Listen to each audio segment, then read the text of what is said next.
Michael Jordan, Scottie Pippen, Dennis Rodman would be better players today.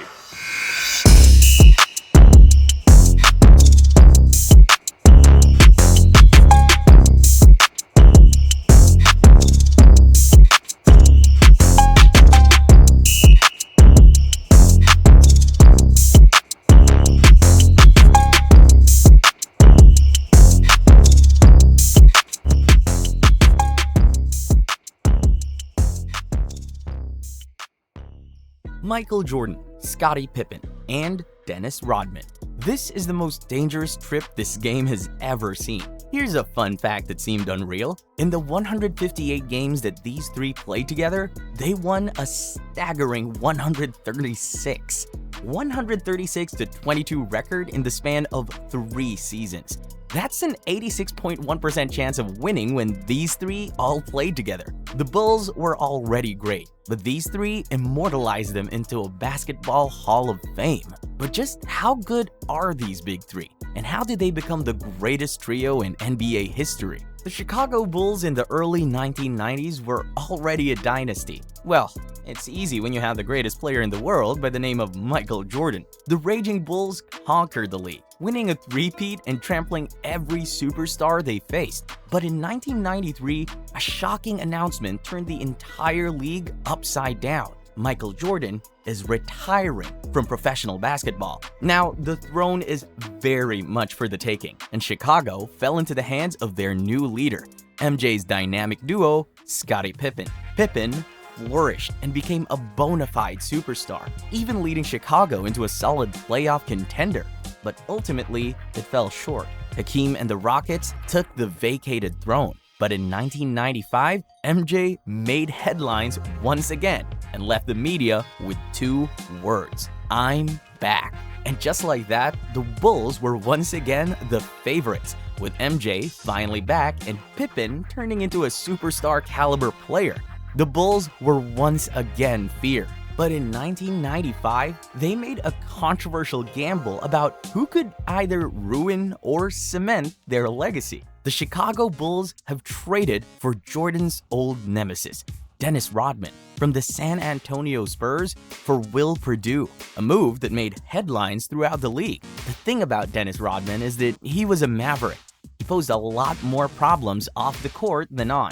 A very public romance with Madonna, a deep hatred for the Spurs coaching staff, and a motorcycle ride hundreds of miles away that resulted in injury. But if there's one thing Rodman could not forget, it was how to play hard, grueling basketball. And then Bulls general manager Jerry Krause would want to take that gamble as he took the worm and all of his baggage. Jerry Krause took a smart gamble because of all the coaches in the league, there's only one who can contain Rodman, the legendary Phil Jackson.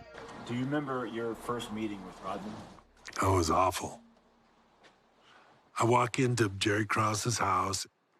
He's sitting on a couch. He's got a po' boy hat over his eyes. He's got the rings in his nose and his mouth, and he doesn't stand up to meet me. So I said, "Stand up, Dennis. Take your hat off, shake hands.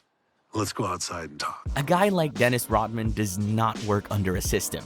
But in Phil's regime, he obliged. His role was simple: follow the ball wherever it goes, and just defend like Dennis Rodman. And Rodman knew Michael Jordan too well. There's that certain respect earned when they were rivals back in the late 90s. Jordan respected Rodman. He knew what he was capable of, so MJ gave the worm his utmost respect and trust. So in the 1995 to 1996 season, with MJ back for the whole season after retiring, Pippen being not just a sidekick, and Dennis Rodman, who can literally give his entire body just to win, the Chicago Bulls became the greatest team ever. Michael was, of course, the focal point of Chicago's offense. It was prime MJ after all. He was a matchup nightmare. No one can defend Michael at his prime. And when it's not Michael holding the helm, it was Scottie Pippen. Imagine this. Michael Jordan was on a tear, dropping 40 on your head. You decide to double team him. Of course, he was Michael. As soon as the double team came, MJ would take an easy pass to Scottie, who could beat anyone on the dribble and could also finish emphatically around the rim. And don't underestimate Scottie's shooting too. He can hit you with a dagger anytime he wants. And if he missed, there's going to be a worm wiggling inside the paint, taking every single rebound as possible. Just imagine the luxury of shooting the ball and knowing that there's a high chance that Dennis Rodman could get you that second opportunity. And that's not even their strongest suit yet. Right, the Bulls can score at will, but you just had to outscore them, right? Well, that's one thing, you can't. At the top, you have Jordan, a 9-time All-Defensive Team awardee. If you somehow get past Jordan, a 6'8" Scottie Pippen will be waiting for you with his ridiculous wingspan, ready to stop you in your tracks. After you miraculously got past MJ and Pippen, the final boss would be Dennis Rodman at the paint. He might be 6'7", but he can jump you like he has some pogo sticks in his pocket. He's ready to swat every shot you take at the paint and even recover the ball afterwards. You might as well get back on offense because Rodman would not easily let you get that offensive board. And for the whole 40 minutes, that's going to be the story of that game. No wonder the 1995 to 1996 Chicago Bulls won 72 games. It took the league by storm. And not to mention the Bulls' other supporting casts. Tony Kukoc became an effective third option, averaging almost 14 points per game. Dependable, defensive-minded point guard in Ron Harper, and a sharpshooter in Steve Kerr, where Jordan and Pippen can kick out the ball and shift momentum with one shot. With Jordan averaging an easy 30 points per game and Scottie at 20, the scoring department was mostly filled. And Rodman was doing what Rodman does best, crash the boards, averaging almost 15 rebounds a game. 15! That's absurd! You just need to watch Dennis Rodman play to know exactly how good of a player he was. You know what's underrated about Rodman? His immeasurable basketball IQ. He elevated the Chicago Bulls to the next level. Don't get me wrong, Jordan, Pippen, and the Bulls were already legendary even before Dennis Rodman joined the team. But they were not as good as when Dennis Rodman was holding the core. His energy was spontaneous. When you see a teammate not giving up on every play and hustling for every 50-50 ball, it inspires you and your teammates to play harder. And with the amount of respect Michael Jordan has for Dennis, he trusted him with his whole life inside that basketball court. He knew what Dennis could do, and Dennis did the same. He trusted the greatest player of all time to deliver every single night. Hey, Dennis. Tonight's winner, Let me know when Oak is going to set a back screen on. He set that screen right there, so you just want me to open up and just hold him? If you have to switch out, switch out. I can stop Houston right there. The hook's not turning around. I can stop him right there as you catch up. When the clock was running down, he set that screen and veered over the top. Switch in that situation. Phil Jackson and Michael Jordan said it themselves. Dennis Rodman held the Chicago Bulls together. Dennis is what held us together when Scottie was up. He had to really focus to make us as competitive as we were.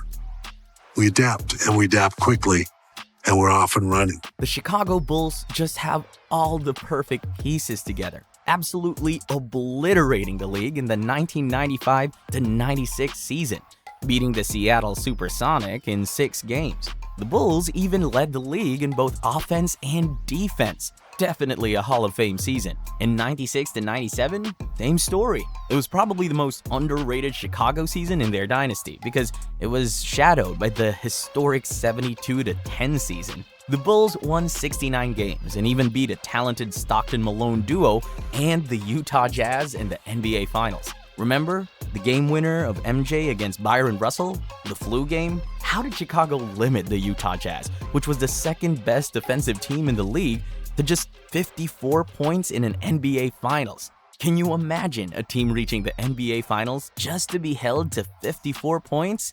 MJ can get 54 points whenever he wants to. In Chicago's last season, famously known as the Last Dance in the 1997 to 1998 season, Chicago still won 62 games, despite Pippen only playing 44 games and Dennis Rodman taking a vacation to Vegas. That last season was special, and with then GM Jerry Krause publicly announcing Phil's termination by the end of the season, there was a growing distaste in the mouth of Chicago's roster. It felt like it was their last season together, but despite all the controversies, they haven't lost their touch. They were still as dominant as ever. And in the 1998 NBA Finals, in a finals rematch against the Jazz, MJ, Scottie, and Rodman showed why they are the best trio in NBA history. and capped off the series with the iconic championship-winning step-back dagger of Michael Jordan to secure their second three-peat in 8 years. That's one way to cement your legacy. And for the Bulls, the so-called gamble on Dennis Rodman was not a gamble anymore. It was a heist of a lifetime. A heist that gave the world the greatest trio in NBA history. Jordan, Pippen, Rodman, etched in basketball immortality. Now it's your time to share your thoughts. Can this big three defeat the 73-9 Warriors? Which of the other big three do you consider one of the greatest of all time? Leave your comments down below. And as always, thank you for watching.